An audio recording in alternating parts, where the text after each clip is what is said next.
Buenos días, amigas y amigos. Hoy es miércoles 15 de marzo, esto es Noticias 7 y aquí hacemos un repaso por lo más importante del acontecer nacional e internacional. Nuestras noticias son interpretadas en lengua de señas. Un saludo también a nuestro compañero Edison Velázquez. Comenzamos contándole que el Instituto Geográfico Militar garantiza la inviolabilidad del material electoral. Los niveles de seguridad y control se incrementan para contribuir con el proceso democrático del próximo 2 de abril.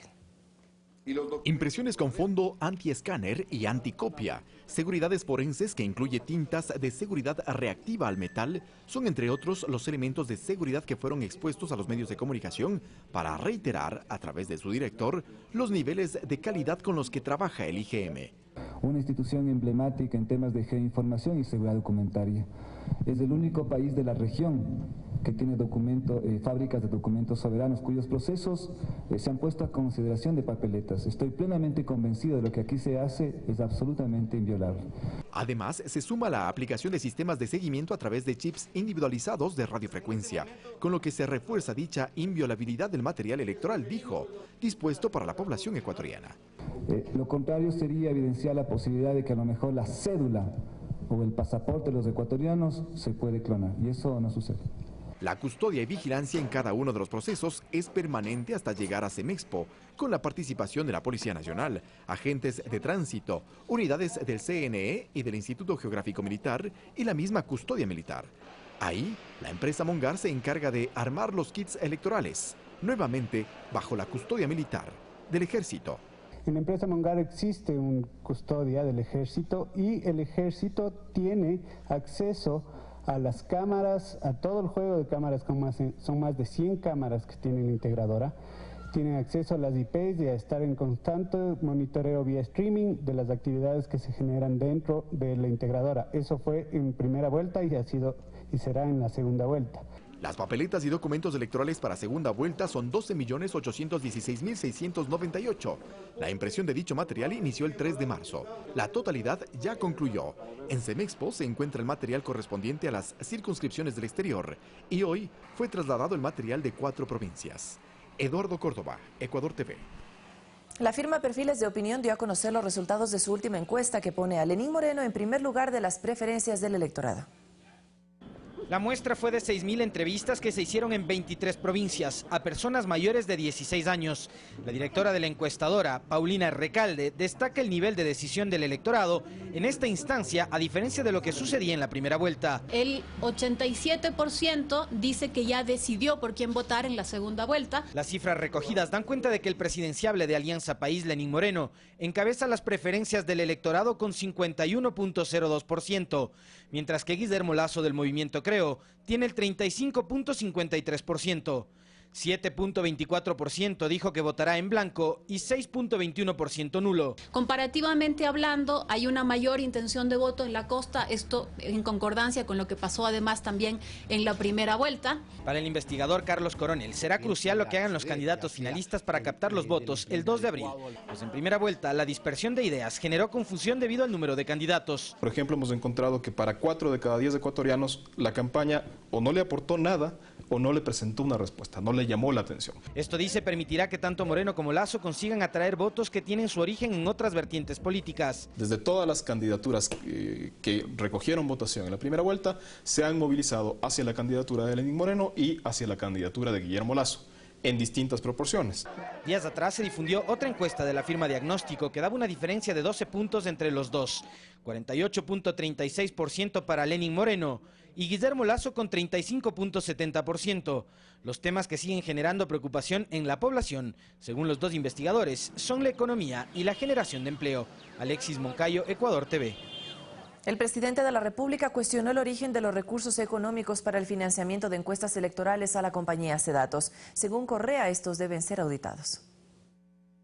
Primero, el Banco de Guayaquil, los accionistas financian mucho de la campaña de Lasso, por eso se causa muchas cosas, propaganda, etcétera. Sería bueno que el SRI investigue más detenidamente el Banco de Guayaquil, cómo ha crecido su gasto en publicidad, su gasto en materiales impresos, en encuestas, etcétera, porque ahí se está encauzando mucho dinero hacia la campaña de Guillermo Lasso y Andrés Páez, la campaña de la derecha. Y segundo, el caso de Cedatos, por supuesto que trabaja para Guillermo Lasso, encuestadora muy poco seria que actúa en función de quién le paga, pero hay encuestadoras que se prestan a cualquier cosa. Yo sí creo que hay que ser mucho más riguroso. Yo lo planteé en su momento. Yo soy estadístico, conozco algo de eso, pero tuve mucha contra, que cómo se iba a probar si la muestra es fraudulenta, que es muy difícil. Sí, es difícil, pero no es imposible. Entonces sí hay que ser mucho más riguroso. ¿Quién financia estas encuestadoras? Que esté transparentado. Y la metodología, no solo la publicación, 1.600 muestras estratificadas, sino que uno pueda acceder a la base de datos para certificar que no hubo manipulación. El candidato presidencial Lenín Moreno visitó los cantones de Chunchi, Alausí, Guamote y Colta en la provincia de Chimborazo. Moreno agradeció a sus simpatizantes por el apoyo en la primera vuelta electoral y socializó su propuesta en favor de la juventud. Lenín Moreno, candidato por la Alianza País y quien tiene el apoyo del movimiento Pachacuti, visitó el sur de la provincia de Chimborazo, específicamente el cantón Chunchi y Alausí, en el cual recibió el calor de la gente que pese a la lluvia y a la neblina en el lugar, se quedó para saludar con su candidato. Porque él es presidente de nosotros pobres, vivíamos olvidados y ahora no, ahora somos felices. Nosotros como jóvenes universitarios tenemos la convicción de que es la mejor opción, ya que él es el que ha caminado con los pobres, se ha preocupado de la gente, de los discapacitados, cosa que el otro candidato no lo va a hacer. A seguir continuando el trabajo, el futuro para nuestros hijos, la juventud y también para nosotros como padres, esperar un mejor futuro para nuestros hijos. La Confederación de Movimientos Indígenas de Chimborazo también se anexó al apoyo a la candidatura de Lenín Moreno. Así es, estamos trabajando con las bases, lo que digan las bases. Por favor, nosotros somos nada más emitidores, lo que la base declara. La resolución de las bases ha sido en la provincia de Chimborazo apoyar a Lenín Moreno. Aquí el candidato promovió sus propuestas y las ideas de desarrollo para el país. Gracias. Con ustedes trabajamos la misión Manuel Espejo. Yo cumplo lo que ofrezco. Vamos a aumentar las becas Eloy Alfaro para que los hijos de Chunchi puedan ir a estudiar en las universidades del Ecuador que deseen. Y ustedes saben perfectamente que tenemos adicionalmente un programa con el cual vamos a entregar créditos de hasta $15,000 a 15 años plazo, al 2% de interés con 2 años de gracia a todos los jóvenes que deseen emprender. El cantón Chunchi es una de las poblaciones que sufrió la migración de su gente a causa del feriado bancario, por eso el apoyo a Moreno en esta zona es visible. Desde Chimborazo, Gonzalo Parra, Ecuador TV. El cierre de la jornada de campaña electoral del postulante a la vicepresidencia Jorge Glass culminó en La Prosperina con una cena con los moradores. Horas antes, Glass realizó una caminata en Los Vergeles y La Florida. Caída la noche de este 14 de marzo, el Cerro de La Prosperina, en el sector conocido como Los Comandos, recibió al aspirante a la reelección como segundo mandatario por Alianza País.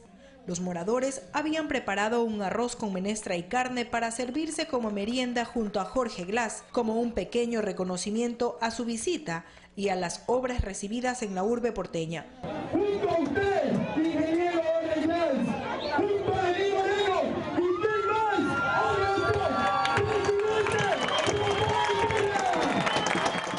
ahora todos nos hablan del cambio. Nunca olvidemos que el cambio lo hicimos nosotros y que ahora el cambio verdadero lo representa Lenín Moreno Garcés, presidente de todos los ecuatorianos, por mandato popular, por mandato de Guayaquil. Durante la mañana, en cambio, Glass estuvo en Los Vergeles, donde banderas y afiches alusivos al binomio de la lista 35 se agitaban a la llegada del ganador de la primera vuelta electoral. Durante la caminata, los brigadistas del plan Toda una Vida eran buscados por los ciudadanos interesados en inscribirse y obtener los beneficios ofertados para la niñez y juventud, así como una vivienda y el bono. Claro, pues eso le diría yo a mis vecinos, que voten por él, por el presidente que va a ser. Se compadecen de las mayores, nosotros principalmente, yo soy una señora ya mayor y no tengo a dónde vivir, y yo también quisiera que me diera una casita para vivir yo con mis dos nietecitos. Del plan Toda una Vida, porque construyendo casas vamos a construir viviendas y a crear 136.000 plazas de empleo. Vaya sumando. Y todo lo que vamos a financiar en agroindustria y para la industria a través de Ban Ecuador aspiramos a colocar $100 millones mensuales el primer año. Otro populoso sector visitado fue la Florida, también en el norte de Guayaquil, donde incluso ciudadanos manavitas llegaron a mostrar su apoyo y a escuchar las propuestas para 4 años más de gobierno revolucionario. Lenín Moreno, presidente, dice casa para todos. Lenín Moreno, presidente, dice salud gratuita toda la vida, educación gratuita toda la vida, 40 nuevas universidades técnicas. Se conoce que las actividades del candidato a la vicepresidencia por la lista 35 continuarán este miércoles en el litoral ecuatoriano. Mirta Carrillo, Ecuador TV. Rocío González, esposa del candidato a la presidencia por Alianza País, también recorre el país con la Brigada Las Manuelas, que será el nombre de la misión que implementará si Lenín Moreno llega a ganar las elecciones el próximo 2 de abril. Moreno, en cambio, estuvo en Babahoyo, provincia de Los Ríos, donde pudo reunirse con la ciudadanía, a la que explicó cómo se retomará la misión Manuel Espejo y además que se extenderá el cuidado y atención a las madres desde la gestación hasta los adultos mayores. El tema de la salud es importante que les hagamos un acompañamiento en servicios especiales para las mujeres, que todas sabemos que necesitamos una atención para mujeres embarazadas, para prevención, para detección del cáncer ovárico uterino, el cáncer de mama. Tenemos que estar sanas. Otro tema que también tenemos que tratarlo y que es importante para todo el Ecuador es la prevención de las drogas a nuestros niños y a nuestros adolescentes. A criterio del analista Fernando Buendía, varios de los personajes que expresan su respaldo a Guillermo Lasso fueron parte del debacle económico del país en gobiernos anteriores. Veamos cuál es el caso de Osvaldo Hurtado. El pasado viernes, en un acto público, el exmandatario Osvaldo Hurtado, quien lidera Cauce Democrático, expresó su respaldo al presidenciable de derecha Guillermo Lasso y explicó la razón. Porque el Ecuador vuelva a ser lo que fue cuando se inició este periodo democrático a fines del año 1979. Sin embargo, el analista Fernando Buendía cuestiona estas afirmaciones. Argumenta que cuando ascendió como mandatario en el año 1981, tras la muerte de Jaime Roldós, implementó una política de ajuste estructural en la que impulsó una agenda neoliberal. De disminución de subsidios, de disminución o eliminación de la inversión estatal y de privatización de algunas empresas. Buendía dice que su administración estancó al país. El PIB en 1983 fue de menos 3.3%, la inflación ascendió al 63%, duplicó el precio de las gasolinas e implementó una de las mayores devaluaciones al sucre. El señor Hurtado en esta política favoreció a los sectores empresariales que estaban golpeados por la recesión, por la crisis, con la sucretización de la deuda. Medidas que entre la ciudadanía, de lo que recuerdan por el pasar de los años, afectaron gravemente a la economía ecuatoriana. Y nos dejó jodidos a nosotros. Por eso es que el país está más mal.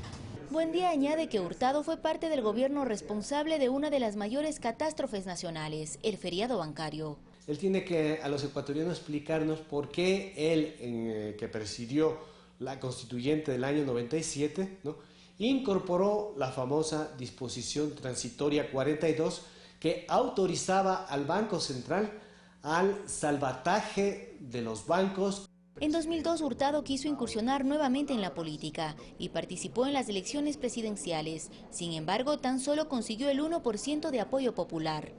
Olga Velasco, Ecuador TV. En el año 2014, Guillermo Lasso recibió del Banco Guayaquil un ingreso mensual libre de impuestos superior a los $800.000, cifra que dista mucho de lo que recibían los empleados de dicha entidad financiera. Durante la última década, uno de los objetivos del gobierno ha sido lograr equidad entre los ecuatorianos, sobre todo si históricamente se conoce a América Latina como la región más inequitativa del mundo. La reducción de las brechas salariales es un punto neurálgico en este aspecto. Sin embargo, esto no ha sido posible si se toma como punto de análisis las diferencias entre un obrero y el dueño del capital. Ejemplo palpable son los ingresos que en 2014 recibió el banquero y actual candidato presidencial Guillermo Lasso. En dicho año, Lasso tributó al Servicio de Rentas Internas $5.270.000 dólares en impuestos, lo cual significa que el cálculo del organismo fue realizado sobre una base de 15.105.000 dólares, dando como resultado que los ingresos mensuales del actual presidenciable en dicho año superaron los 819.000 dólares. Pero, ¿cómo dimensionar ese valor?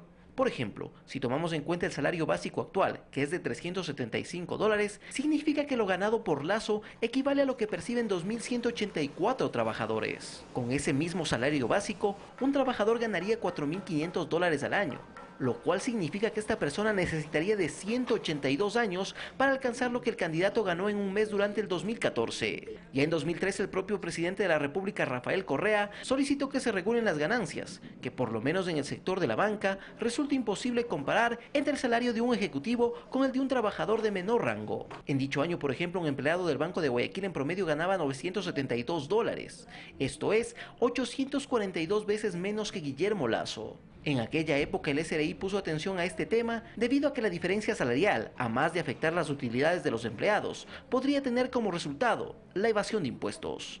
Alex Llanos, Ecuador TV. Exmilitantes de la izquierda democrática en varias ocasiones critican el proceder de Andrés Páez, expresidente de esta agrupación política. Alfredo Vera, referente del partido, cuestiona a Páez, actual candidato a la vicepresidencia de la República por la alianza Creo Suma. Una vez que la izquierda democrática fue borrada de los registros del Consejo Nacional Electoral, varios de sus militantes migraron a otras organizaciones políticas. Por ejemplo, unos se fueron al movimiento Avanza, liderado por el también ex socialdemócrata Ramiro González, mientras que otros se aliaron al movimiento de derecha Creo del banquero Guillermo Lasso. Uno de ellos fue Andrés Páez Benalcázar. En esta entrevista realizada por Teleamazonas en el año 2006, Páez confesó que siempre será un socialdemócrata y también fiel a la izquierda democrática. Seguiré siendo un socialdemócrata.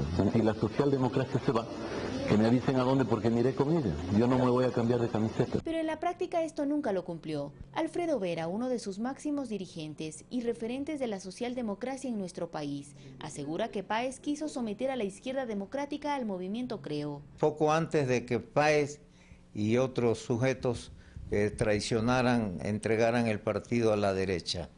Allí funcionaba una central de Creo. Vera, quien fue exministro del actual régimen, asegura que Andrés Páez causó la extinción de la ID tan solo por intereses personales. Y quería que yo le consiga una audiencia con Rafael Correa y le pregunté que cuál era su afán y me dijo que él quería constar en la lista de posibles ministros. Y critica la forma de hacer política de Páez. Pudo alcanzar el sitio que alcanzó solamente halagando a la gente, hablándole maravillas del partido. Inclusive, Vera comenta que Páez, cuando estaba en la izquierda democrática, se declaró admirador del líder cubano Fidel Castro. Y me decía que por favor le consiga poder saludar a Fidel Castro. Era para él el sueño de su vida. Y yo tuve la debilidad de conseguirle eso, que él pudiera estar en una reunión con Fidel Castro, que cuando regresó, poco menos que me abrazaba y me besaba. Razón por la cual Vera comenta: extrema derecha le aconsejo que se cuiden mucho, porque una persona que comete ese tipo de felonías no es confiada para nada. Olga Velasco, Ecuador TV. A través de un video que circula en redes sociales, un trabajador de la Corporación Nacional de Telecomunicaciones critica a Andrés Páez sobre su plataforma de campaña. Buenas tardes, me llamo Marcelo Yungán, trabajo en CNT y esto va para el señor Andrés Páez y para todos los que trabajan en CNT y forman parte de su círculo.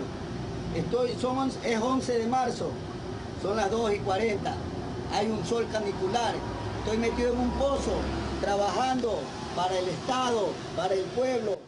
Marcelo Yungán, a través de este video, critica al candidato a vicepresidente por el movimiento de derecha Creo, Andrés Páez, y lo hace en los siguientes términos. Señor Andrés Páez, que vea dónde están los 300.000 empleados que él quiere sacar, que nosotros entramos en este gobierno y que usted dice que es gasto corriente mi sueldo.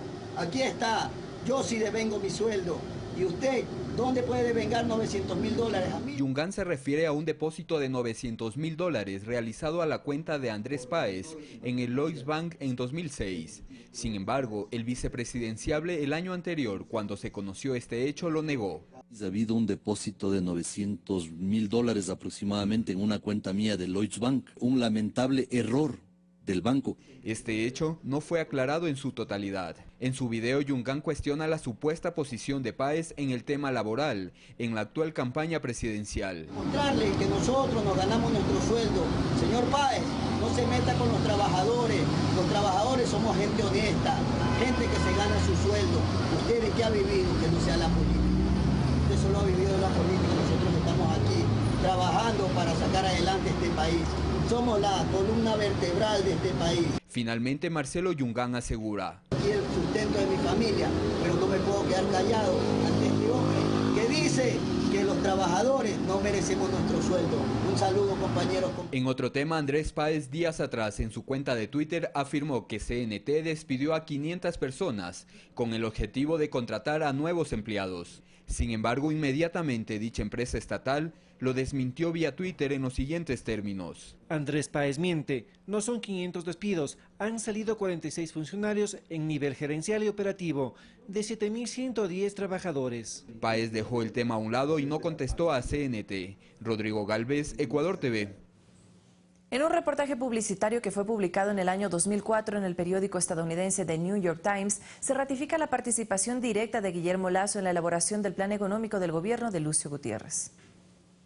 Había pasado un año de la llegada de Lucio Gutiérrez a la presidencia de Ecuador, cuando se publicó este reportaje de 16 hojas en un suplemento del New York Times de los Estados Unidos. Allí, entre otras cosas, se destaca cómo después de la crisis financiera de 1999, nuestro país comenzaba un supuesto mejoramiento económico sustentado en un punto clave. El ex coronel del ejército no perdió tiempo, obtuvo el respaldo del Fondo Monetario Internacional para un plan de estabilización económica que promueva crecimiento. La receta experimentada consistió en la eliminación de subsidios estatales, por ejemplo los combustibles, así como la reducción de participación del Estado en sectores estratégicos. Se están realizando gestiones para privatizar la electricidad y el sector de las telecomunicaciones como parte del trato con el FMI. En dicho reportaje se detalla la participación y el rol de Guillermo Lasso, principal accionista del Banco de Guayaquil y embajador itinerante del gobierno gutierrista. Guillermo Lasso Mendoza, presidente ejecutivo del Banco de Guayaquil, quien ayudó a redactar el plan económico del gobierno, subrayó la importancia del acuerdo para una sólida, disciplinada, ordenada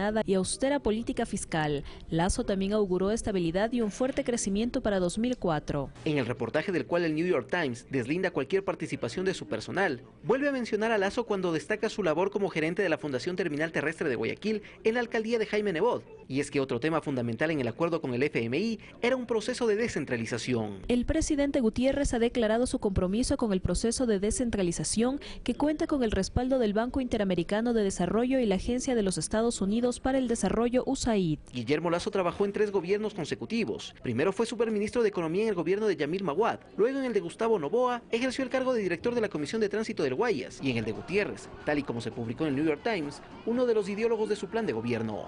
Alex Llanos, Ecuador TV.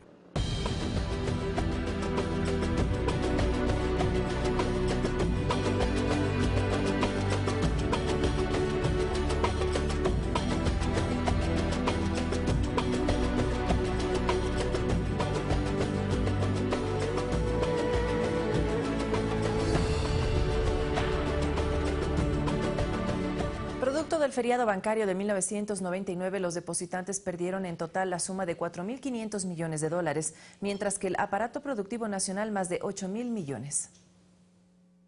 Luz Aro asegura que el feriado bancario le significó no solo la pérdida de sus recursos económicos, sino también de su familia, pues se vio obligada a emigrar, dando como resultado la desintegración de su hogar. Perdí mi marido, perdí todo. ¿Y quiénes son los que sufren? Son nuestros hijos. Dice que guarda en su mente el día que se enteró que quien cuidaba en Ecuador a sus hijos los maltrataba. Que me dolía tanto cuando esta comadre le había pegado a mi hijo. Carmen Scott asegura que varias veces tuvo que salir en ayuda de muchos connacionales que llegaron a España. Una vez una chica llegó y me dijo: estoy embarazada y me entero ahora. No tenía dónde dormir, no tenía... O sea, y le dijimos, en ese momento no nos quedó más que ofrecerle nuestra casa hasta que pudimos contactar con unos amigos y ubicarla de interna. Un estudio realizado sobre el feriado bancario da cuenta que en total se produjo el cierre y la quiebra del 70% de las instituciones financieras,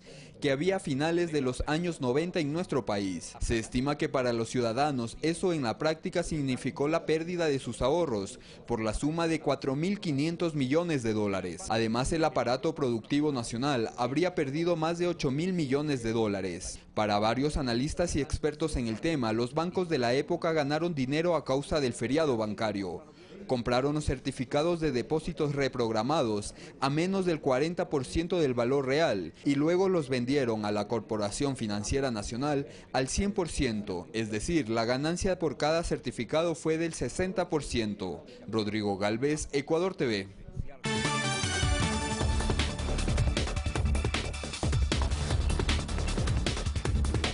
Revisamos a continuación las noticias del mundo. Le contamos a esta hora que el expresidente de Brasil, Luis Inácio Lula da Silva, compareció este martes ante la justicia para declarar como acusado en uno de varios juicios en su contra por el caso conocido como Lava Jato. Lula negó ante un tribunal en Brasilia las acusaciones de corrupción y lavado de dinero. En tanto, en Colombia, el presidente Juan Manuel Santos se pronunció sobre el caso Odebrecht y las declaraciones del exdirector de campaña, quien aseguró que sí recibió dinero de la firma brasileña en 2010. Este hecho podría generar sanciones contra el mandatario.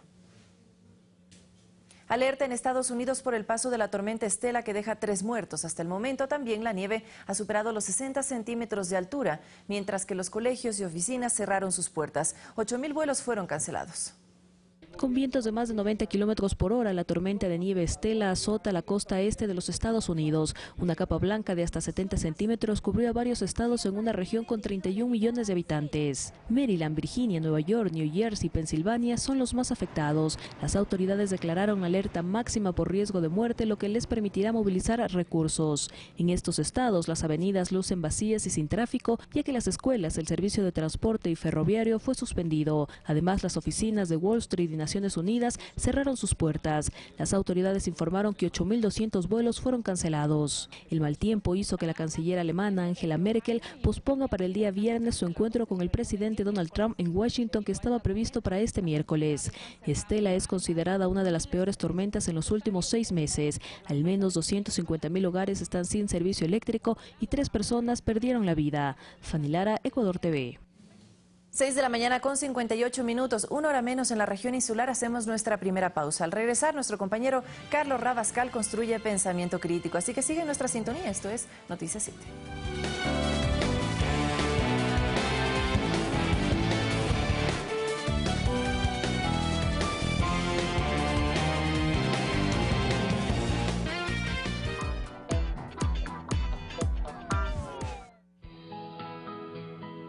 La leche materna, amigos y amigas, indispensable e irreemplazable durante la primera niñez, Vanessa. Así es, Arturo, por eso es importantísimo que las trabajadoras tengan espacios para cumplir con su maternidad. ¿Conoce usted cuáles son los derechos durante este tiempo? Se lo contaremos aquí, al mediodía.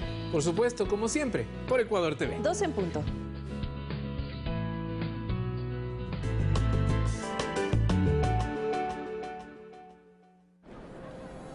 Quieres lo mejor para ellos. Les has dado un gran presente y quieres dejarles un mejor futuro. Ellos te miran, aprenden de ti. Quieres compartirles enseñanzas. Quieres que crezcan con valores y tengan muchas oportunidades. Cuando cumples responsablemente tus obligaciones tributarias, estás construyendo un legado para los que vendrán. Con tu contribución, aportas al Ecuador del futuro. Declara y paga tu impuesto a la renta. SRI. Le hace bien al país. Autorización 0343, CNE, Elecciones Generales 2017. ¿Existe pluralidad en la prensa ecuatoriana? Periodismo y política. Este libro es un aporte para dar a conocer a la opinión pública ecuatoriana el funcionamiento interno de los medios de comunicación privados en el país. Pídalo a su repartidor más cercano. De venta en Guayaquil, Quito, Cuenca y Ambato. Olón es un pequeño poblado de pescadores, donde el turismo, tradiciones y su gente conviven en las tierras ancestrales de los Valdivias, bañadas por las pacíficas aguas del mar. Cuenta una leyenda también que se debe el nombre de Olón justamente a las grandes olas con las que anteriormente era caracterizada esta querida comunidad de la provincia de Santa Elena. Ecuador multicolor. Vivimos la interculturalidad de nuestro país. Hoy, 14:30.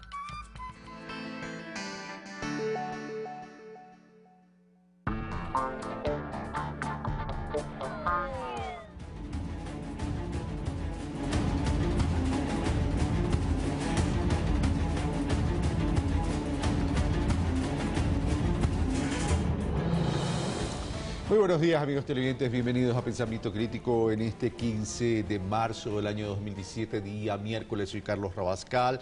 Por cierto, muchas gracias por la sintonía de ayer a Pulso Político durante la entrevista del señor presidente del Consejo Nacional Electoral, Juan Pablo Pozo. Gracias por sus generosos comentarios y gracias también por sus valiosos aportes. El día de hoy tendremos a Gabriela Rivadeneira para hablar sobre las propuestas electorales, el contraste entre los candidatos. Es presidenta de la Asamblea Nacional Legislativa y acaba de ser reelecta asambleísta. Y en el segundo bloque tendremos a Eduardo Franco Lor, en los estudios de Guayaquil, profesor universitario, catedrático, ex magistrado de la Corte Suprema de Justicia, ex ministro y analista político, con quien vamos a hablar también del panorama electoral. Creo que todos estamos... No sé qué les pasa a ustedes, pero ¿se acuerdan cuando ustedes eran chicos, cuando eran estudiantes de escuela y uno quería que pase el tiempo rápido y comenzaba a ser así? Bueno, yo creo que esta campaña merece que se adelante rápido el tiempo para salir de aquello. Gabriela Rivadeneira, muy buenos días, bienvenida, muchas gracias por estar con nosotros. Buenos días, Carlos, un saludo muy especial a todos los ecuatorianos y ecuatorianas que nos están viendo y que, bueno, siguen siempre Ecuador TV. Bueno, el pueblo ecuatoriano la favoreció en primer lugar con la votación. Eso significa que va por 4 años más a ejercer la legislatura en la Asamblea Nacional. Comienzo preguntándole entonces esta ratificación de parte de los ecuatorianos, ¿qué reto les plantea a Gabriela Rivadeneira?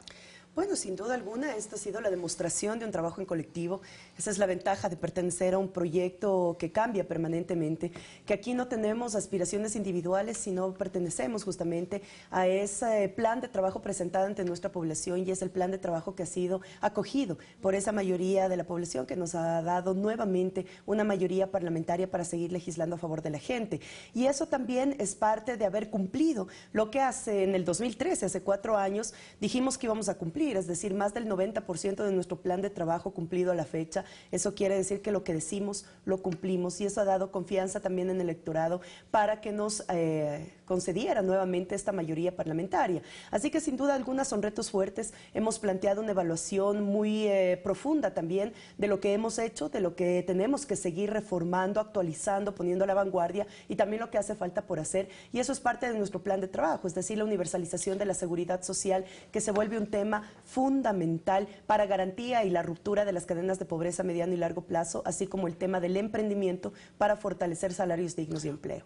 Si bien es cierto, el pueblo ecuatoriano la favoreció a usted, Gabriela Rivadeneira, y también al movimiento Alianza País. Sacan una mayoría de 74 que no deja de ser importante. Sin embargo, hay una disminución también importante en la presencia del bloque. ¿A qué atribuye esa disminución? Bueno, sin duda alguna son 10 años de un proceso político que ha enfrentado decisiones fuertes, es decir, hemos ido directamente a los cambios estructurales del sistema, que fue lo que planteamos a través de la Constitución de Montecristi. El poner al ser humano por sobre el capital también tiene que ver con la toma de decisiones a nivel, por ejemplo, del Código Monetario y Financiero, cuando por primera vez se pone reglas claras a la banca privada para que no exista abuso sobre el ciudadano. Lo que hicimos en esta semana de la aprobación de la Ley de Reestructuración de Deuda obedece justamente a esa necesidad de reivindicar los derechos humanos por sobre el derecho del capital. Son decisiones fuertes que, por supuesto, golpean a la élite económica anclada a los medios de comunicación monopólicos, y esos medios de comunicación monopólicos no han dejado un solo día de dar golpes certeros para deslegitimar y desacreditar a las instituciones del Estado de esta revolución. Gabriela Rivadeneira dice, emprendimos cambios estructurales. Se terminaron los cambios estructurales, todavía hay que potencializar y para lograr cambios estructurales no tienen en este momento o en el nuevo periodo, en el caso de que ganen las elecciones a la presidencia de la República, no tendrían mayoría calificada, pero sí mayoría absoluta. Bueno, yo creo que ya en el tema de la Constitución de Montecristi fue absolutamente clara. Ojalá llegue el momento en el que podamos nuevamente plantear algunas mejorías para esa Constitución, pero ahora nos concentraremos en leyes sustanciales que tienen que seguir transformando la estructura. Lo que hablábamos, por ejemplo, el tema del trabajo. ¿Cómo podemos seguir concebir en pleno siglo XXI, en un proceso que marca los derechos humanos al trabajo, como todavía quienes tienen el trabajo formal a través de la firma de un contrato y quienes son considerados informales, que además deberíamos cambiar la categorización de ese trabajo por ser autónomos. Entonces, ustedes estarían en contra de lo que es la tercerización y el trabajo de horas, que a pesar que ya se lo permite para determinadas actividades, el debate está ampliar esta posibilidad. Miren, para nosotros ha sido absolutamente claro. La eliminación de la tercerización fue un paso fundamental en los derechos laborales y estabilidad laboral, sobre todo cuando estamos hablando de salarios dignos y aquellas mujeres y hombres que fueron explotados bajo nuevas formas de dominación durante décadas. Esas son de las grandes diferencias que existen entre las dos candidaturas presidenciales y sus planes de gobierno. Mientras Lasso y su candidato vicepresidencial promovió además la ley de tercerización en el antiguo Congreso siendo diputado, nosotros en este periodo hemos abolido esa nueva forma de explotación de tercerización justamente por concebir los derechos de los trabajadores como primera instancia. Hace falta mucho trabajar todavía en ese ámbito, pero sin duda alguna los tenemos que hacer en el marco de la dignidad y de la estabilidad laboral, más no de la flexibilización que nuevamente embatiría al sector obrero, trabajador de la patria, frente al sector empresarial, con el que además hemos llegado a acuerdos importantes. Hay un sector empresarial muy comprometido con su país, hay otro que se ha convertido en vocero político de ese sector económico al que representan, y esas son de las grandes diferencias que tienen nuestros planes de gobierno. Por eso el 2 de abril es importante reflexionar. Ahora tenemos dos planes con los que podemos contrastar y donde el uno es totalmente contrario al otro. Mientras el uno defiende las políticas de privatización neoliberales que nuevamente ponen al capital por sobre el debate de la política pública, ampliando nuevamente o poniendo en duda el tema de la gratuidad de la educación, de la gratuidad de la salud, de la flexibilización laboral, entre otros. Nosotros mantenemos los derechos de dignidad, que hay que seguirlos transformando y que hay que seguirlos cambiando, por supuesto. Por eso el cambio es Lenín Moreno. El derecho de los trabajadores en términos de su estabilidad y de un trabajo digno y de calidad. También hay que generar el empleo, hay que generar el trabajo, y en ese sentido tenemos un inconveniente en lo que tiene que ver con la micro y la pequeña empresa, y es la estructura de costo. ¿Qué se plantea entonces desde la legislatura y desde el Movimiento Alianza País para poder hacer que la pequeña o la micro y la pequeña empresa puedan mejorar sustancialmente esa estructura de costo para que puedan ser sostenibles, sustentables y permanentes? Bueno, en primera instancia Lenín Moreno lo que plantea, desde el primer día de gobierno, sentarse en la mesa en un acuerdo entre el sector público y el sector privado para llevar una evaluación permanente de la política económica y productiva del país, no solo con los grandes, sino principalmente con los pequeños y los medianos, que además se han fortalecido a través del sistema de economía popular y solidaria, al que hay que dar un impulso mucho más fuerte. Pero sin embargo el presidente de la República vetó totalmente el proyecto de ley que ustedes mismos trabajaron al interior de la Asamblea. Pero eso no quiere decir que no exista la ley de economía popular y solidaria. No, pero las reformas se nota que no hay una articulación, ¿no? Bueno, en ese sentido yo creo que hubo más bien diferentes visiones. Okay. Mientras nosotros proponíamos el hecho de que pueda existir una ruptura más fuerte del ámbito monopólico de la producción para generar mayor diversificación de la producción en esas reformas, que las volveremos a retomar en cuanto pues se abra justamente este año que se ha implementado a través del veto total. Sin embargo, para nosotros es claro, existe una ley de economía popular y solidaria, la población económicamente activa que ha crecido en los últimos 5 años pertenece en más del 60% a ese modelo económico. Por lo tanto, estamos demostrando que en la práctica es la alternativa para la solución económica de muchas familias, pero además especialmente para las edades de 18 a 34 años, donde más emprendimientos han presentado en los últimos años, y de las mujeres cabezas de hogar, donde realmente a través de la asociatividad ha sido una alternativa real.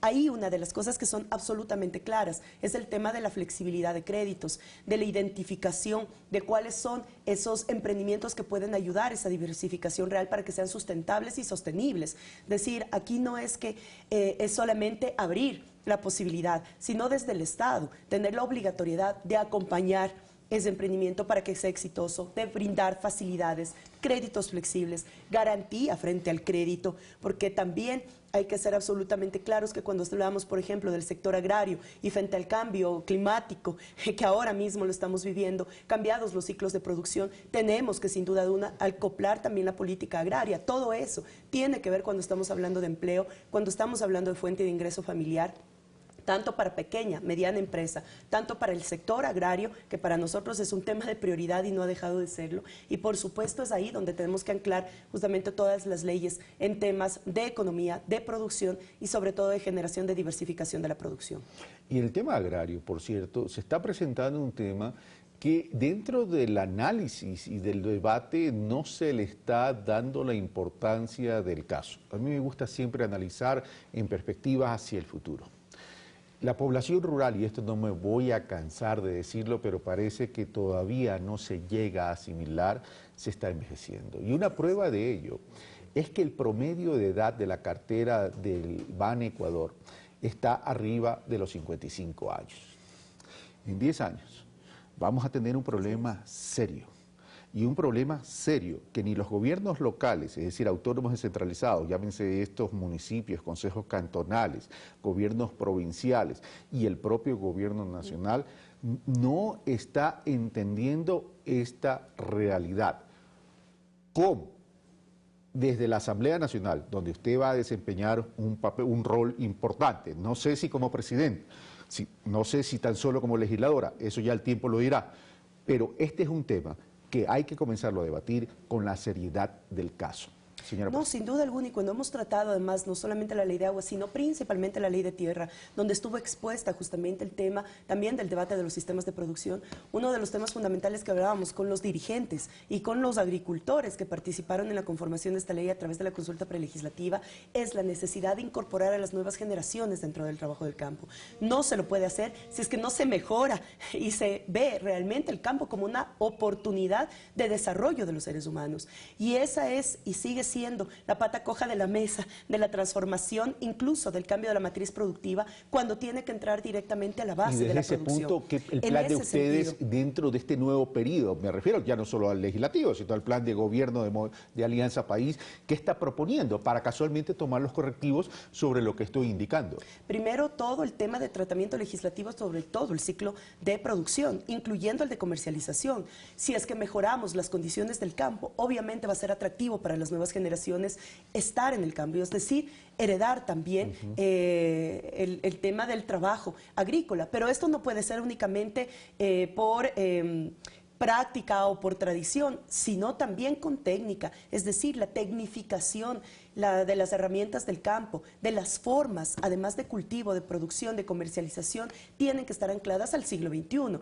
Por eso es que hemos dicho claramente, no solamente las universidades técnicas tienen que estar ligadas, las que se instalen en cada territorio, ligadas a su desarrollo del territorio, a su punto más fuerte, sino también la Universidad Agraria Estatal, que es una que va a brindar realmente la oportunidad de que la nueva generación pueda entrar, profesionalizarse, adquirir herramientas tecnológicas, mejorar la producción del campo. Esto tiene que ir acompañado de transferencia de tecnología, de herramientas, lo que Lenin lo ha llamado perfectamente haciendo un símil con el tema de la chatarrización de las unidades públicas de transporte. Hacer una chatarrización también de las herramientas del trabajo del campo, porque todavía no hemos entrado a cambiar las obsoletas herramientas que seguimos manejando para realmente cambiar y hacer más competitivo el ámbito del campo dentro, tanto de lo nacional como a nivel regional, que ha sido otro debate que hemos implementado con muchos países de la región en el tema de intercambio de productos agrícolas a nivel de la región, que sería una alternativa también muy interesante para analizar. Señora Presidenta, muchas gracias por estar con nosotros. Muchas gracias. Un saludo muy especial a todas y todos ustedes. Un abrazo. Bueno, y por cierto, antes de ir al primer corte y regresar como invitado en la ciudad de Guayaquil, Eduardo Francolor,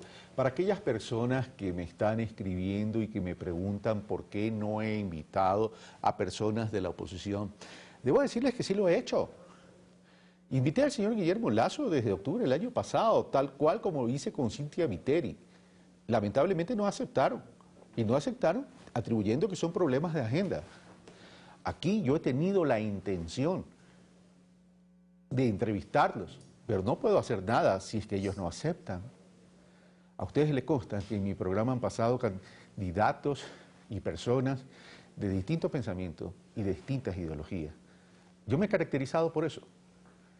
Hace 2 días invité a Guillermo Celi, a Patricio Donoso y a Aparicio Caicedo de Suma y de Creo, pero tampoco aceptaron por problemas de agenda.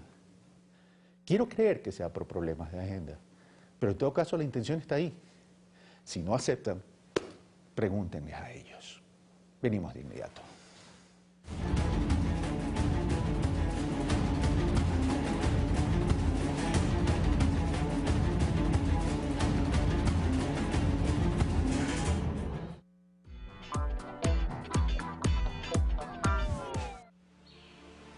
La BBC nos trae la segunda parte del viaje a una antigua isla del Océano Índico, con una flora y fauna que han evolucionado durante millones de años para adaptarse a los inhóspitos climas entre las montañas y la selva tropical del este. Madagascar, hoy, 20 horas.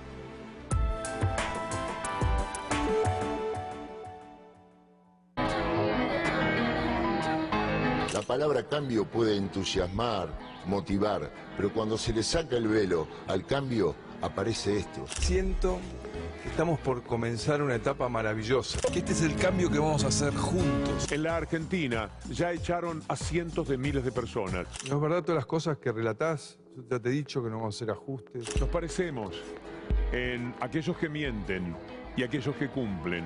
Es increíble, compañeros, como todo lo que dijimos lo hemos cumplido. Esa es la nueva forma de ser política. Algunos, ya no brasileños, ya no argentinos, podrán entender que es una verdadera trampa. O Temer, a meu ver, preside uma inmensa farsa. Esto es Crónica de América. A la gente le decimos la verdad, la verdad, la verdad, la verdad, la verdad. Domingo, 21 horas.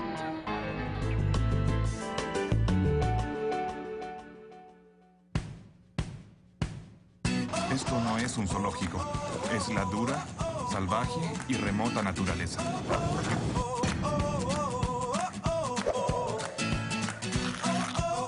¿Apretando al perro saldrá su excremento? Sí. Los mejores documentales. De lunes a viernes a las 20 horas. Por Ecuador TV.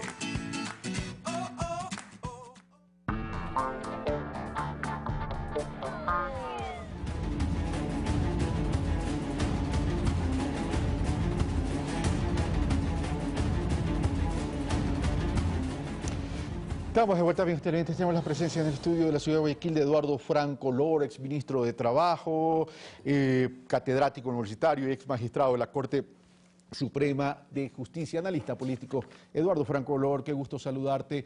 Bueno, ¿qué novedades nos ha traído esta campaña, sobre todo a la presidencia de la República, donde el ambiente se ha crispado, por cierto, pero ha habido un común denominador en esta campaña y ha sido algo típico? Mucha presencia en redes sociales con alto grado y nivel de violencia, pero por otro lado es un común denominador que cuando uno conversa con analistas, ciudadanos, dice ausencia o por lo menos escaso contenido en términos de propuesta.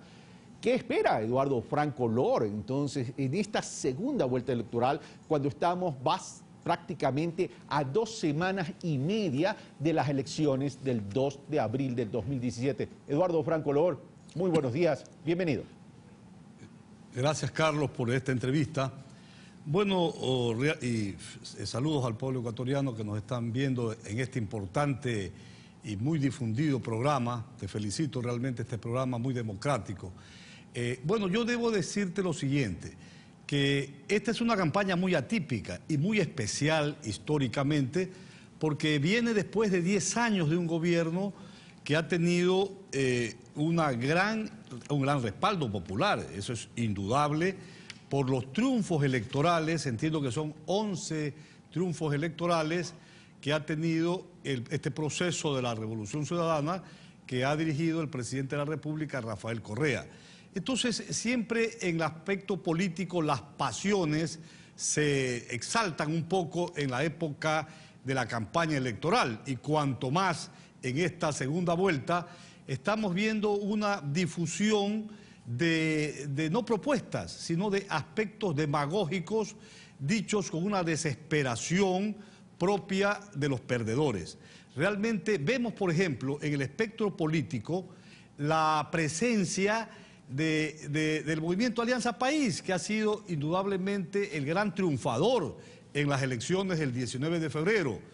Mayoría absoluta en la Asamblea Nacional, triunfo en los parlamentarios andinos, 3 de 5, en la consulta popular creo que un 56%, y el candidato triunfador de la primera vuelta, Lenín Moreno, a pocos, menos de un punto para ganar la presidencia en primera vuelta, y con una diferencia histórica nunca antes vista de cerca del 11% con respecto al candidato Guillermo Lasso, el candidato segundo que entra al balotaje.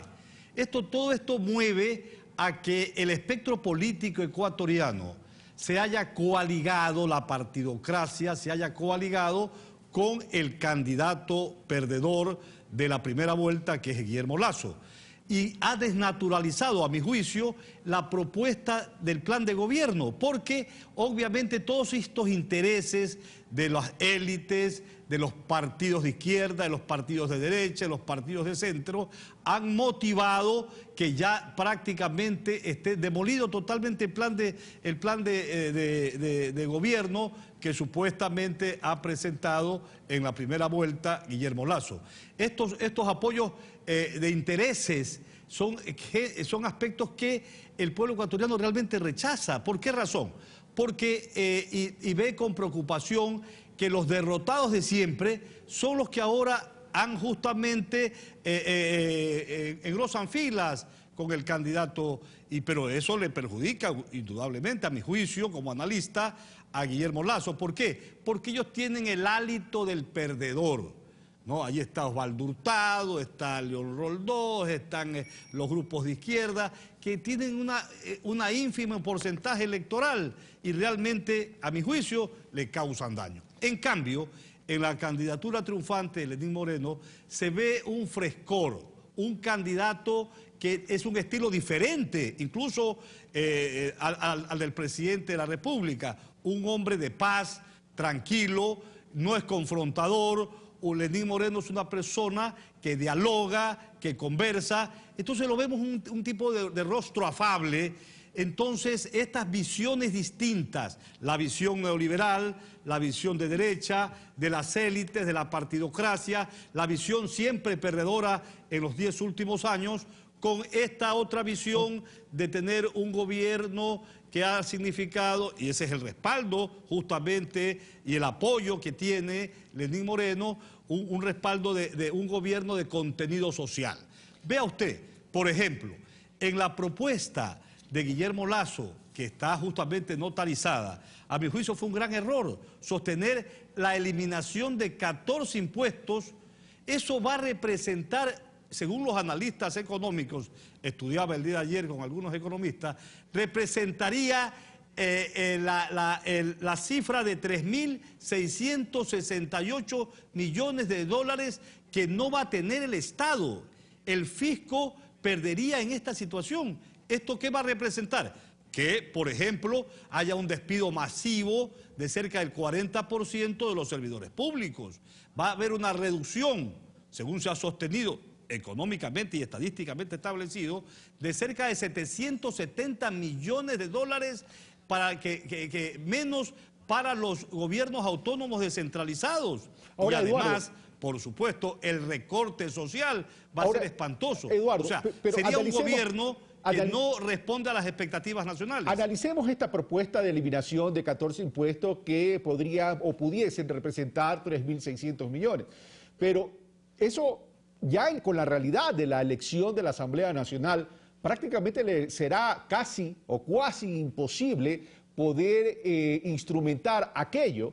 Y ya se está planteando una eventual consulta popular casualmente para girar o cambiar esa relación de fuerzas en el evento que el voto popular le favorezca a la candidatura de Creo Suma.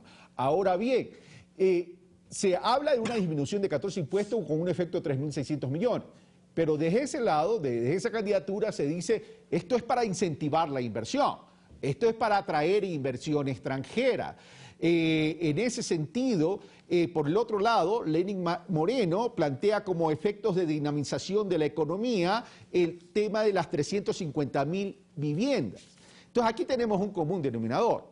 La economía ecuatoriana tiene que reactivarse, tiene que dinamizarse. El tema es que los estilos de la campaña están invisibilizando las propuestas. Y este es un tema importante porque en la medida que no se dinamice, no se reactive la economía, va a tener afectación a la generación de empleo. Eduardo Franco. Por supuesto. Por eso es que dentro del plan de trabajo que yo observo en Lenín Moreno está justamente esta revolución agraria, esta revolución productiva, esta revolución económica que tiende a establecer los parámetros para que haya el aspecto... Mire, la economía, de acuerdo con el diseño de la Constitución, si mal no recuerdo el artículo 283, habla de la economía social y solidaria. Y la trípode de la sociedad, el Estado y el mercado tiene que guardar conjunción con la naturaleza para posibilitar una reordenación productiva que favorezca al desarrollo del ser humano, al buen vivir del ecuatoriano. Entonces, este asunto de la reducción del presupuesto del Estado, que representaría la eliminación de los 14 impuestos que pretende Guillermo Lasso, esto va a significar que el Ecuador, en un eventual gobierno de Lasso, tendría que recurrir justamente, porque hay un hueco fiscal en este momento de creo de 5.300 millones de dólares según el gobierno y 8.000 millones de dólares según la oposición. Entonces, ¿cómo va a trabajar el gobierno con un Estado casi deficitario? Tendrá que recurrir a las instancias internacionales, al Fondo Monetario Internacional, y el Fondo Monetario Internacional, para que te preste 6.000 millones de dólares, te va a obligar al Ecuador a suscribir una carta de intención. ¿Y esto va a representar qué? Políticas privatizadoras, políticas de eliminación del subsidio del gas, la electricidad, reducción del aparato productivo de la gente, o sea, la eliminación de empleos públicos. Todo esto va a deteriorar como está ocurriendo en Argentina. Hoy Guillermo Lasso no dice lo contrario, pero mañana será otra cosa. Mire lo que está pasando en Argentina con Macri. Esto es un asunto delicado, muy delicado. Ahora, la primera parte, Carlos, de lo que tú aseverabas, habla de la consulta popular, porque cómo se va a gobernar con dos visiones distintas, la de Alianza País en el Parlamento y la del gobierno privatizador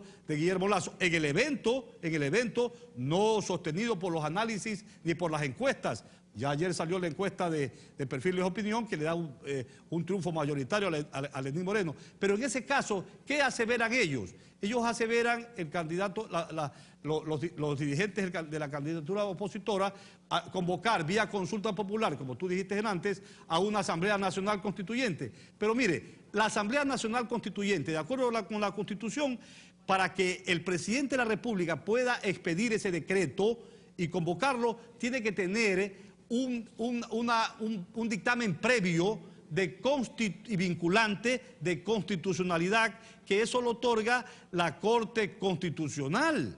Y la Corte Constitucional no va a ser sin suicidio. La Corte Constitucional, que es una de las cortes más importantes, más sabias, cuyas ponencias y cuyas resoluciones son esgrimidas por tribunales constitucionales extranjeros. Ahí está Alfredo Ruiz, la doctora Marian Segura, la doctora Ordeñana, el doctor Manuel Viterio Olvera, el doctor Butiñá, por decirte unos nombres. Gente valiosa, gente que sostiene la parte contraria.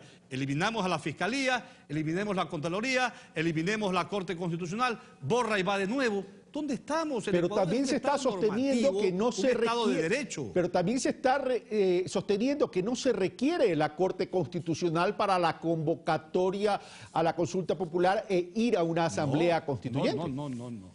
Yo aquí he traído justamente, mire, el artículo 444, no es Eduardo Franco el que establece, de la Constitución dice: la Asamblea Constituyente solo podrá ser convocada a través de consulta popular. Esta consulta podrá ser solicitada por el presidente o presidenta de la República, por las 2/3 partes de la Asamblea Nacional o por el 12% de las personas inscritas en el registro electoral.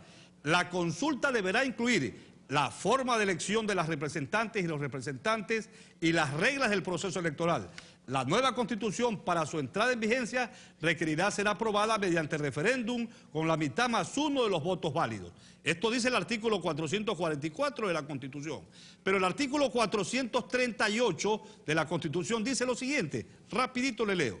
La Corte Constitucional emitirá dictamen previo y vinculante de constitucionalidad en los siguientes casos, además de los que determine la ley.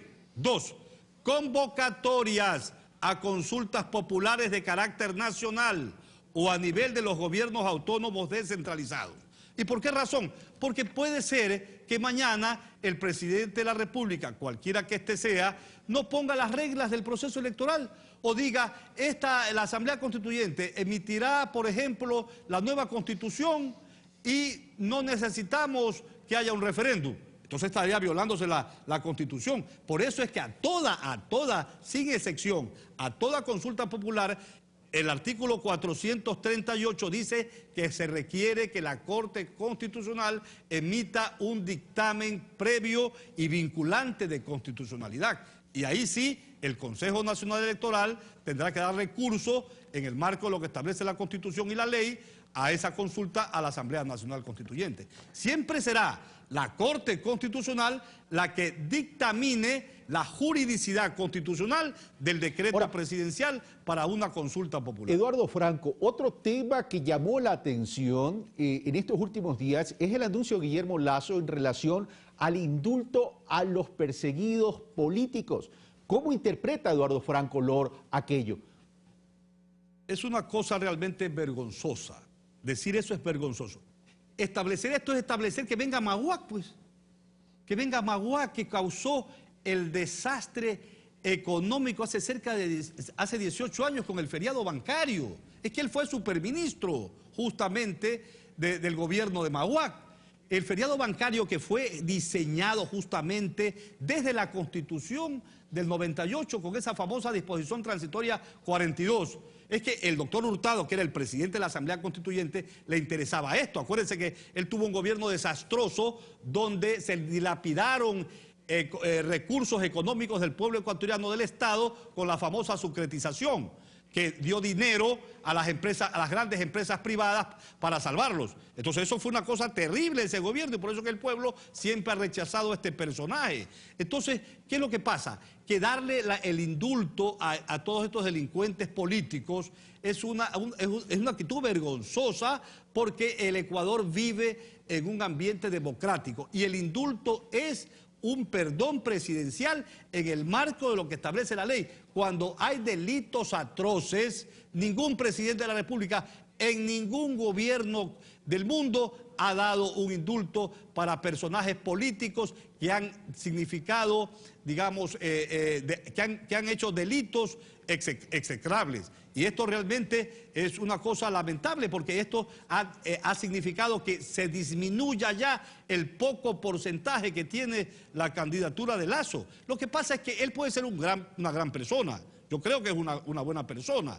Pero el problema es que él representa una tendencia de élites, de la bancocracia. Él representa a los privatizadores voraces que desean el control político de la República para, unido con el poder económico, hacer lo que sea. Vea, el Estado no es un negocio. El Estado no es un gran banco. En el banco usted puede lucrar. En cualquier negocio usted puede hacer ganancia. El Estado, trabajar en él, es un benefactor. El Estado es una ayuda económica solidaria, es un bienestar social que se establece el negocio del Estado. Entonces, Lasso confunde justamente el negocio bancario con el negocio estatal. Y ahí está la falla. Y por eso el pueblo ecuatoriano ha rechazado a todos estos partidos de la bancocracia y ha dado el respaldo, indudablemente, históricamente, al gobierno de la Revolución Ciudadana del presidente Rafael Eduardo Franco, por eso. Perdón, se me terminó el tiempo, Eduardo, pero termina, por favor, 30 segundos. Sí, y por eso es que, según tengo entendido, en el mes de mayo, cuando el presidente de la República termine su mandato, creo que va a tener un 56% de aprobación o de aceptación en su gobierno, como nunca antes visto en toda la historia nacional.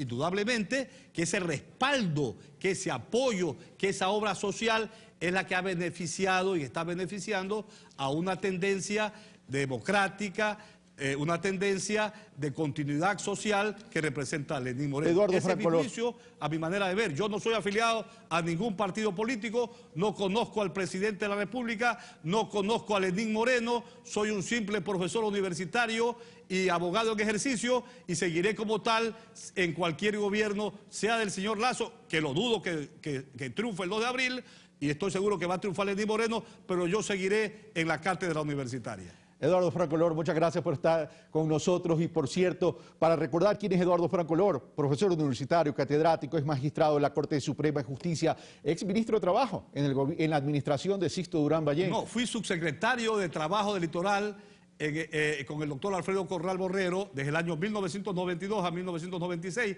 en una posición evidentemente técnica laboral.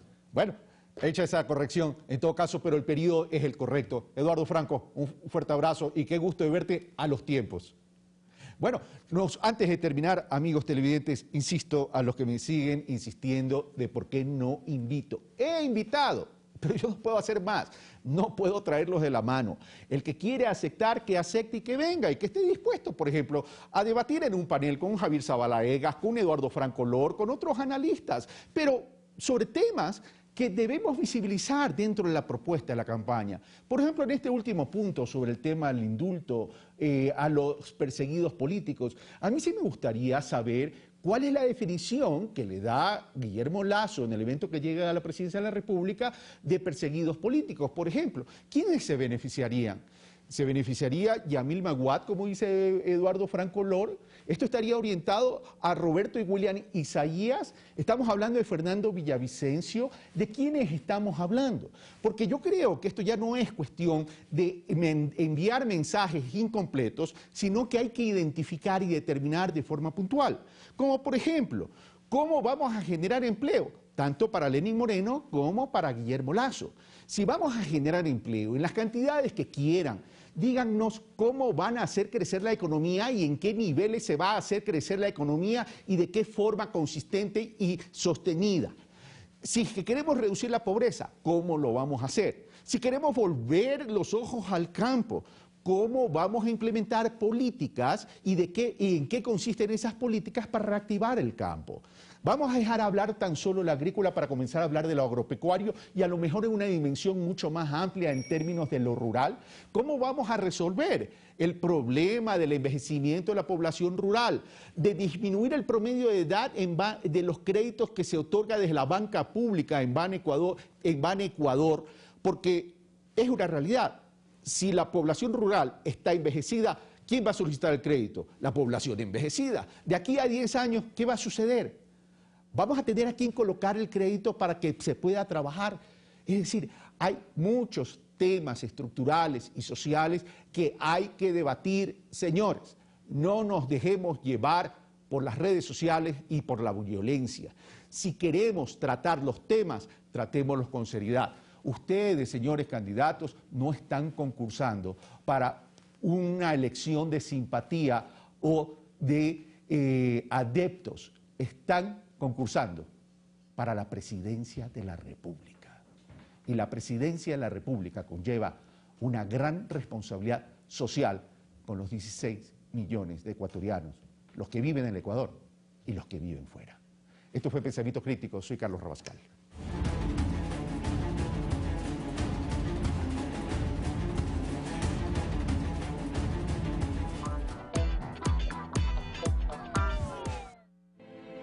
Pichincha, una provincia, 8 cantones, diversidad de climas, sublimes paisajes, lugares mágicos y gente amable.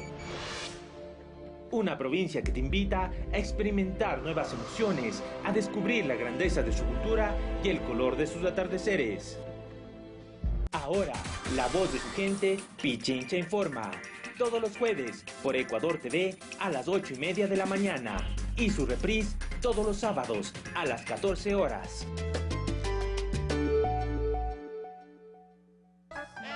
Mi mitad de semana y usted no se puede perder Café TV. Y desde España nos visitarán los hermanos Vivanco. Solo aquí, en el lugar donde compartes, te diviertes y aprendes. 8:30 de la mañana por Ecuador TV. Las cosas que vienen, que topan, que forman, que pesan, que hacen que todo se aprenda. Comencemos a trabajar para construir un país de paz. Aprendamos a lograr acuerdos para alcanzar el buen vivir, dentro de nuestra familia, en nuestro lugar de trabajo, con el trato a los demás, en la forma de ser y de vivir. Los sueños se hacen realidad cuando le ponemos alma, alegría y corazón. Acuerdo para el buen vivir. Los domingos a las 8 horas.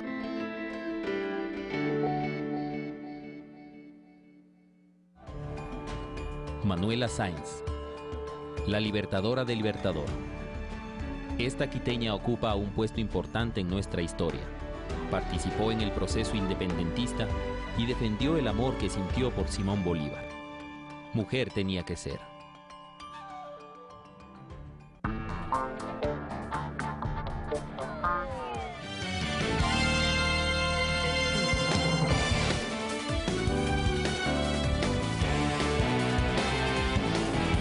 Por seguir en nuestra sintonía, le contamos hasta ahora que tras una extensa sesión y debate en el Pleno de la Asamblea Nacional se aprobó la Ley Económica Urgente para reestructurar los créditos de los deudores de buena fe con la banca cerrada en el feriado de 1999 y el Banco Nacional de Fomento. Con esto, la Asamblea y el Gobierno buscan poner fin a un drama que en el caso de los deudores de buena fe ha durado 18 años, además de corregir inconsistencias de la ley aprobada en el 2014. Resolver algunos de los vacíos que se dejaron o que se han evidenciado luego de aplicar por 3 años la ley que esta misma Asamblea aprobó en el 2014. La ley amplía los plazos para que los deudores de buena fe puedan saldar sus cuentas. Para el pago de los créditos es de 12 años, incluyendo el año de gracia. En un plazo de 90 días podrán presentar ante las autoridades del Banco Central nueva documentación para clarificar el estado de sus deudas. Ellos tienen en el plazo de 90 días también presentar documentación para decir yo ya aboné, aquí tengo el comprobante y poder resolverle los problemas. En algunos casos ya está pagado la deuda. En el caso de los acreedores del Banco Nacional de Fomento en liquidación, se beneficiará a más de 30.000 personas gracias a la ampliación de pagos y la condonación de intereses. Y ampliamos hasta 10 años plazo con 2 de gracia, especialmente para el sector agropecuario, el pescador artesanal, el pequeño comerciante, que son los más afectados. De aquí el proyecto pasa a manos del Ejecutivo para su posterior análisis. Alexis Moncayo, Ecuador TV. Y ya está en la Asamblea el proyecto de ley para dar paso a la aplicación de la consulta popular sobre paraísos fiscales. El Consejo de Administración Legislativa CAL se reunirá este miércoles. El proyecto remitido por el Ejecutivo llegó este lunes 13 de marzo hasta el Parlamento. Con 55.12% por el sí, el 19 de febrero la ciudadanía mayoritariamente se pronunció a favor de la tesis de prohibir que los funcionarios públicos y autoridades de elección popular posean bienes, inversiones o cuentas en paraísos fiscales. Que este es un mandato de la consulta y que tiene que ser respetado. Mi impresión personal es la de que este proyecto no debió haberse enviado en estas fechas, debió haberse esperado que pase la elección de la segunda vuelta. El proyecto de ley para su aplicación plantea reformas al Código de la Democracia, la Ley Orgánica del Consejo de Participación Ciudadana y Control Social y la Ley Orgánica del Servicio Público. Esa comisión, que podría ser la Comisión de Justicia y Estructura del Estado, abocará conocimiento y empezará el proceso regular, es decir, 2 debates en el Pleno de la Asamblea y para eso 45 días para cada uno de los debates. Además, pone como plazo el 6 de marzo de 2018 para que funcionarios públicos y autoridades de elección popular presenten su declaración juramentada de bienes y esa misma fecha para desprenderse de bienes, capitales o inversiones en paraísos fiscales. ¿Podría la Asamblea tener un resultado a finales de este periodo? Este miércoles, el Consejo de Administración Legislativa resolverá a qué comisión le corresponde el análisis y tratamiento de esta normativa. Alexis Moncayo, Ecuador TV. El primer mandatario Rafael Correa visitó 2 cantones rurales del Guayas con el propósito de ver los avances de las construcciones de una unidad educativa del Milenio y un centro de salud tipo B. En la población del cantón Daule, considerada la zona agrícola más importante del país, existe expectativa y júbilo por la nueva unidad educativa del Milenio de tipo mayor que se construye en la capital arrocera del país. Es una gran obra que toda la gente dauleña debe estar agradecida con nuestro presidente Correa y que sé y estoy segura que Lenín Moreno va a seguir continuando con estas obras así maravillosas. Recordemos mucho antes de que entre la Revolución Ciudadana, costaba hasta $60 inscribir a una escuela fiscal a un alumno. Hoy por hoy eso es gratis. El gobierno levanta esta infraestructura con una inversión aproximada de $4.070.000. Posee un 45% de avance en su edificación y brindará una oferta educativa completa desde inicial hasta bachillerato para 2.800 estudiantes en 2 jornadas. El presidente de la República, Rafael Correa, constató el avance en la construcción. Recordó a la población que la educación pública es gratuita. Advirtió que ese derecho está en juego en las próximas elecciones.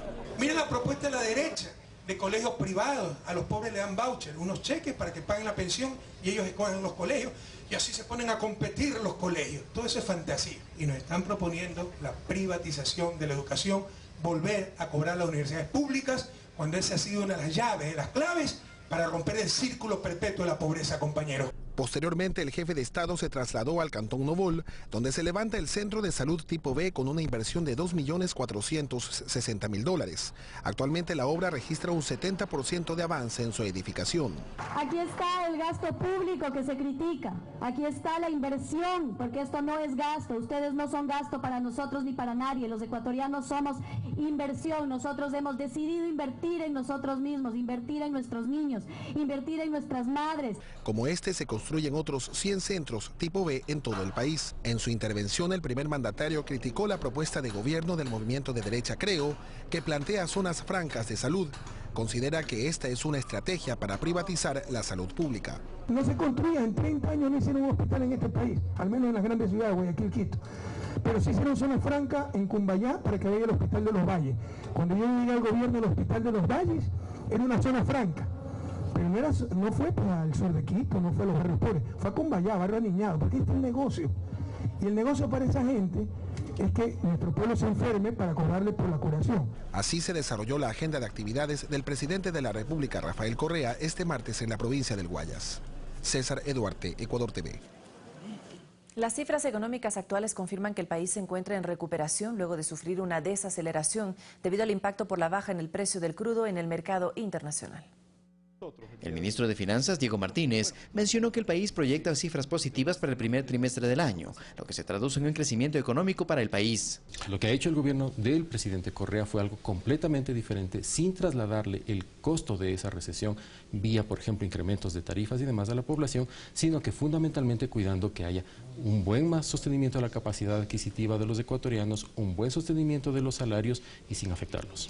En cuanto al endeudamiento que tiene el país y que ha sido criticado por sectores de la oposición, asegura que ha sido justificado para lograr encaminar al país a tener una infraestructura productiva. Y eso es gracias justamente a que se han hecho estas operaciones con la Seguridad Social, con el Banco Central, que han permitido inyectar liquidez y recuperar la capacidad de pago del sector público. Ya nos hemos puesto al día con la mayor parte de proveedores, incluso con gobiernos autónomos centralizados, con muchos organismos, con lo cual ha hecho que los ecuatorianos vuelvan a tener liquidez y vuelvan a tener una actividad económica positiva. Criterio similar expresa el analista económico Carlos de la Torre, quien además asegura que otro de los signos de recuperación económica se ve reflejado en el incremento de los depósitos en la banca privada. Las cifras de crédito se han visto incrementadas notablemente, valores cercanos al 20% comparadas con el mismo periodo del año anterior, y los depósitos ya se incrementaron para ese segundo semestre en más de un 10%. A esto se suma la recuperación del valor del barril del petróleo en el mercado internacional. El precio del petróleo que se recupera va a apuntalar todavía más esa política económica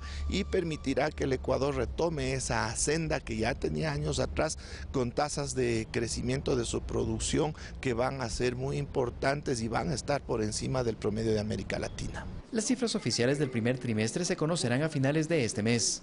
Carlos Flores, Ecuador TV. Alcanzar una educación de calidad e inclusiva es uno de los principales objetivos del Gobierno Nacional desde su posesión, es decir, hace 10 años. La inversión, según la administración en este sector, se triplicó desde el 2007. Hace más de una década estas eran imágenes cotidianas, escuelas y colegios con una infraestructura deteriorada, un sistema que no priorizaba la calidad educativa, así lo recuerdan estudiantes y docentes. Y teníamos un solo maestro por especialización de cada materia. Pasé muchos días sin clases, sin profesor, o había un profesor para muchos cursos, así que era imposible así. Hablábamos de escuelas unidocentes, donde un profesor tenía 6 o 7 grados a cargo. Además, las continuas paralizaciones por parte de la Unión Nacional de Educadores, UNE, organización sindical y política vinculada al ex-MPD, eran cotidianas y generales. Sin embargo, el sector educativo ha sido en esta última década uno de los ejes fundamentales del actual gobierno. En las 3 administraciones anteriores al presidente Rafael Correa, el presupuesto llegó a 1.083 millones de dólares. En estos 10 años, el gobierno superó la inversión en educación alcanzando los 22.000 millones de dólares. Hasta la fecha, 70 unidades educativas del Milenio están en funcionamiento. Ahora cuento con varios docentes, cubre todas las horas clases, hacemos prácticas, aprendo mucho más. La lengua se está fortaleciendo más y entonces una nueva educación de calidad. Donde tienen todos los beneficios tecnológicos, técnicos y los recursos didácticos que puede tener un docente. Más de 1 millón de estudiantes han recibido uniformes gratuitos. Además, se eliminó los pagos de 25 y 30 dólares por concepto de matrícula. Entre otros logros que fomentan la calidad educativa. En el año 2016 hicimos un importante ajuste al currículo nacional. Es un currículo mucho más flexible, es un currículo que permite la inclusión, de otras lenguas. Incluimos la enseñanza del inglés como asignatura obligatoria desde el 2º año de educación general básica. Líneas estratégicas a las que se alinea el presidenciable Lenín Moreno, quien además propone la creación de universidades técnicas. Y por otro lado están las ofertas del candidato Guillermo Lasso, quien iría por la línea de privatizar la educación. Olga Velasco, Ecuador TV. La campaña electoral desde sectores de oposición busca generar miedo de que Ecuador viva los mismos problemas que actualmente tiene Venezuela. Sin embargo, ciudadanos que emigraron desde ese país creen que son realidades totalmente distintas.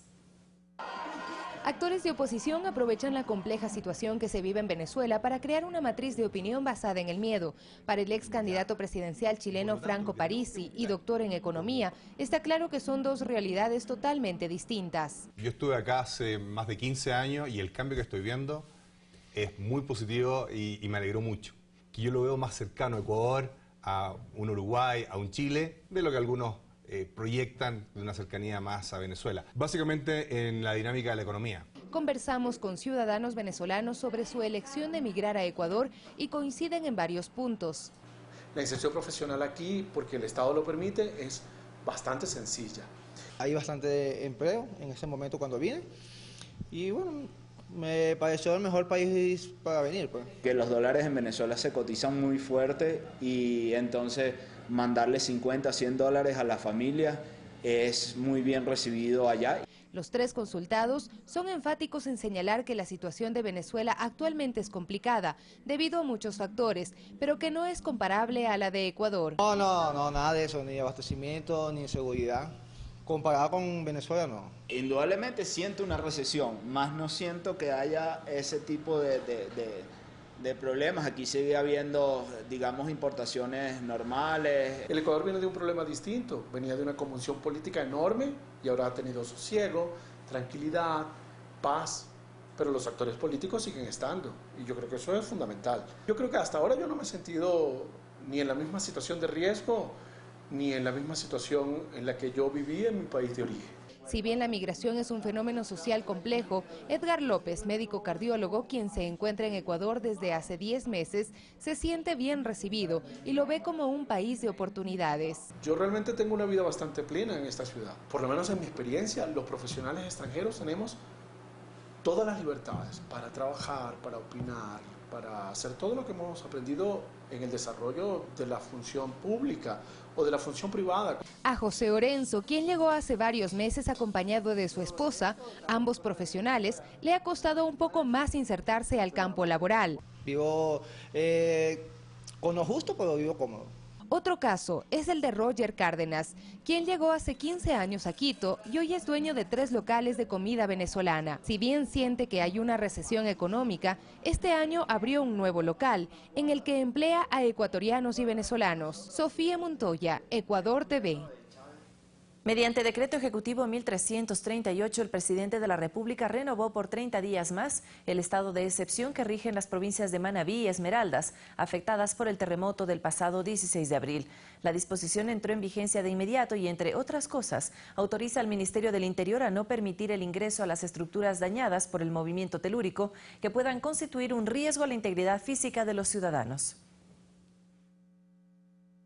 Según el Banco Mundial, Uruguay se destaca en América Latina, entre otras cosas, por ser una sociedad considerada igualitaria y por su alto ingreso per cápita. Analistas consideran que la profundización de políticas sociales logró que en ese país la clase media represente el 60% del total de su población. De acuerdo a un estudio hecho por el Banco Mundial, la República Oriental de Uruguay se ubica en los primeros lugares de la región en cuanto al cumplimiento de medidas de bienestar social, como el Índice de Desarrollo Humano, Índice de Oportunidad Humana e Índice de Libertad Económica. Uruguay, de acuerdo a este organismo internacional, registra un crecimiento promedio del 4.8% entre 2006 al 2015. La pobreza moderada bajó del 32.5% en el 2006 al 9.7% al 2015. En ese mismo periodo de indigencia o pobreza extrema bajó de 2.5% al 0.3%. La clase media uruguaya copa casi el 60% del total de la población. Quinto Lucas, uruguayo ecuatoriano, analista en temas políticos, explica que tras un periodo de ejecución de políticas neoliberales, llegaron gobiernos progresistas como los de Tabaré Vázquez en un primer periodo y José Mujica, donde hubo una profundización de políticas sociales inclusivas. Asume el gobierno del Frente Amplio primero, que es el gobierno de Tabaré Vázquez, el primer gobierno de Tabaré Vázquez, en el que de alguna forma le da otra vida a la economía y otra vida al propio país, a pesar de haber venido una quiebra. Y cuando asume Pepe Mujica, lo que hace el Frente Amplio es profundizar un poco lo que ya se había gestado durante el gobierno de Tabaré Vázquez. Y si decimos que en este mundo no hay plata, es porque tenemos la cobardía política de no cobrarle y pedirle, meterle la mano en el bolsillo, los que pueden. Si bien cada país maneja su propio modelo con base a sus condiciones económicas e históricas, las medidas adoptadas por Ecuador en estos últimos 10 años en algo se asemejan a las políticas uruguayas en lo referente al enfoque social de las mismas. Quinto Lucas considera que es necesario observar lo que sucede en Argentina para evaluar lo que se puede llegar a perder. Es muy probable que si gana Guillermo Lasso aquí ocurra lo mismo. Es muy probable porque está en su programa y porque además él lo ha reivindicado así. No creo que le esté mintiendo a la gente, está diciendo lo que va a hacer, ¿no? Considera además como un desatino pensar que Ecuador va por el mismo camino de Venezuela si en las urnas la población decide por el continuismo. Hay que entender también los procesos y las coyunturas de cada país. Al 2015 el ingreso bruto per cápita uruguayo llegó a los $15.720. Un sólido pacto social y apertura económica, concluye el Banco Mundial, ha encaminado la prosperidad de ese país en los últimos 10 años.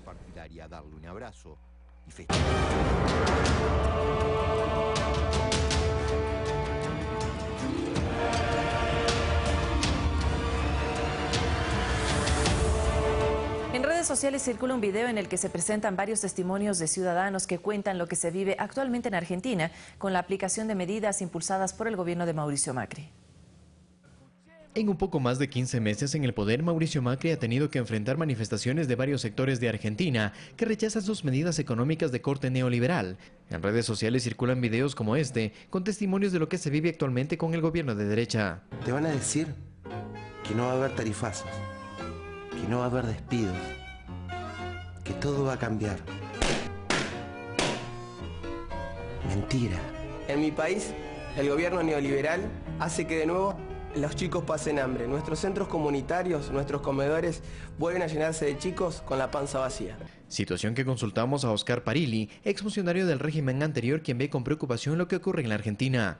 Ni la dictadura militar que gobernó durante 7 años en Argentina endeudó tanto al país como Macri en un año. Y la deuda significa, en definitiva, menos gas en los hospitales, menos tiza en las escuelas, más impuestos para la clase trabajadora, menos derechos, eso en definitiva la deuda. Los índices de pobreza y desempleo se derivan de las decisiones adoptadas por el gobierno de Macri. Lo que ha vivido el pueblo argentino durante estos 15 meses ha sido pérdida de trabajo, endeudamiento, baja de salarios. Y que, según explica este político argentino, muestra que la experiencia de empresarios y banqueros en la política no generan buenos resultados. Los banqueros, nosotros tenemos una experiencia muy mala en la Argentina. Acá ha vuelto la patria financiera y cuando vuelve la patria financiera es un negocio de especulación, es un negocio donde ganan muy poco, ganan los bancos, se llenan de plata y se la terminan llevando afuera. por lo que envió un mensaje al Ecuador en época electoral. Les digo que tienen que pensar, tienen que razonar y que fundamentalmente lo que tienen que hacer es defender lo que han logrado. Hoy Ecuador tiene un lugar en Latinoamérica. Carlos Flores, Ecuador TV.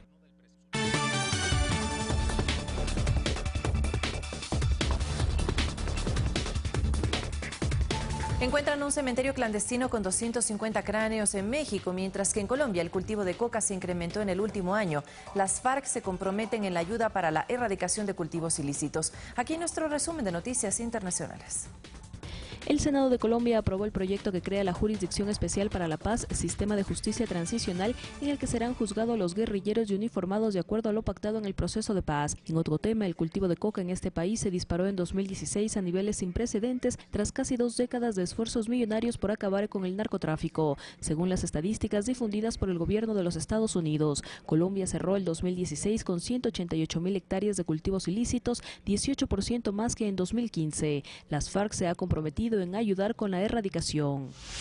Más de 250 cráneos fueron hallados en un cementerio clandestino en las afueras de Veracruz, México. El procurador del estado dijo que los restos en las fosas parecen ser víctimas de los cárteles del narcotráfico. Indicaron que las excavaciones realizadas abarcan solo una tercera parte del campo donde aparecieron los cráneos.